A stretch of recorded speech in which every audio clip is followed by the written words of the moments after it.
Alright, what I'm going to do now is describe to you how we're going to build the arena seating so that we can get our places for our AI and NPCs to sit down. It's this little pink spot right here. We're going to use a spline and a shape to create a complex object or a compound object out of a loft. So first off, let's get the actual shape of what we're after, which is this curve of the arena seating. So I'll start with 1 point, 2nd point, and then a 3rd point. And then going into the modified panel, into the vertex, we're going to convert all these to Bezier handles, Bezier corners. Actually, this one will be a Bezier. Boop. And we'll move you into the right spot. Get the forms the way we want. So I'm bisecting the entire arena surface or arena area. And now we got that. What we need to do now is create the actual arena seating shape.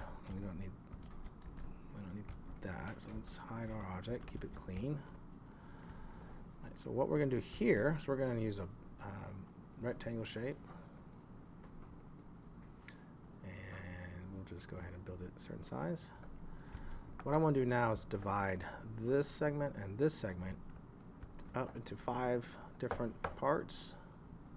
And the way we do that is we're going to use a edit spline. In edit spline, I'm going to grab these 2 segments, and I'm going to do the bottom over here to divide. And I'm going to, default's usually 1, but I'm going to leave it at 5. Set default. And now what I need to do is go to edge mode, or segment mode, and select. I'm going to move over to that vertex up here, and then move down that vertex here. Now if we go to vertices real quick, notice we've got curves, so let's convert these all to corner. That'll be a lot better. And then again, to that vertex, and into that vertex. And then go vertex mode here, and move that one. So there's a basic shape for the stairs. We could use some cleaning up, and we could use some scaling, but it'll work for right now. Alright, so this is our shape, and this is our path. What we're going to do is go into, select the shape, I'm going to go into create panel, go to the compound, go to standard primitives to compound objects. We're using a loft. I'm going to use, since I got the shape, I'm going to use the get path, and this is going to extrude a 3D object based off this shape onto this spline. Well, near the spline. Well, it's easy to fix though, because now that we have a loft, we have multiple ways of accessing a lot of our sub-objects that we created earlier. So our shape, which is our stair steps, and our path, which is here, there's shape. Alright, so we go to shape. What we want to do is select the sub-object. That's going to be where we created it originally, and that gives us into the actual aspect of our shape and the rectangles here. From there, I can select a spline, and I need to rotate this and then 180 degrees so it's facing the right direction. And then it's probably a good idea to go see where it sits on everything. Select that. We'll move this object here. Oopsie.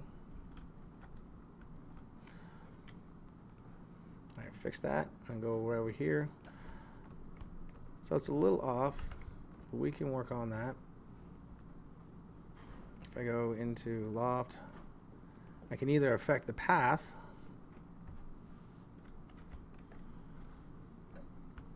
where's my path? Vertex, there we go.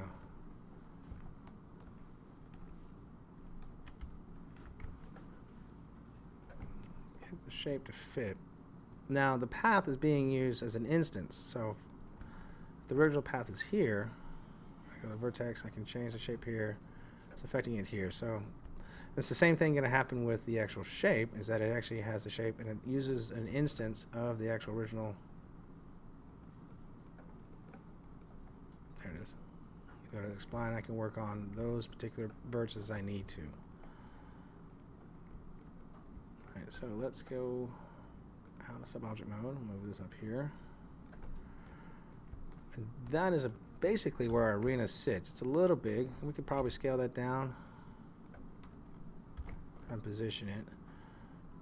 At this point is probably where I'm going to use the actual path tools.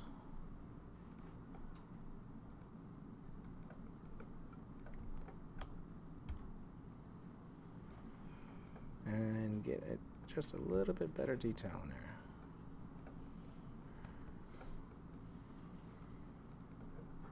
Now remember, the hard part to keep up with this is that the loft has multiple sub-objects. It's going to be the shape that creates the actual stair step, and it's going to be the path that creates the angle of the stair step. And inside of that, you also have these deformations right here, which will allow you to do some other things. Another aspect to keep in mind is the shape steps in the skim parameters. If we jack up our shape steps, we get a lot of extra unnecessary geometry.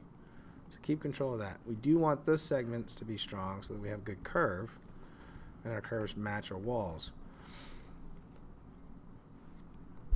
And that's pretty much it. If you want to go in there, it just takes a little bit of noodling to get that path.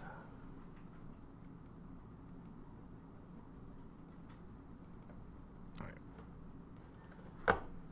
So I go in here, I can noodle this a little bit more. If I want to actually add more controls, I can also insert in my line more geometry using the refine tool. And that'll allow me to get the little extra curve in there just the way I want, and I go ahead and probably match it on this side. So that's the way you can actually get your shape done and your seating. Thanks.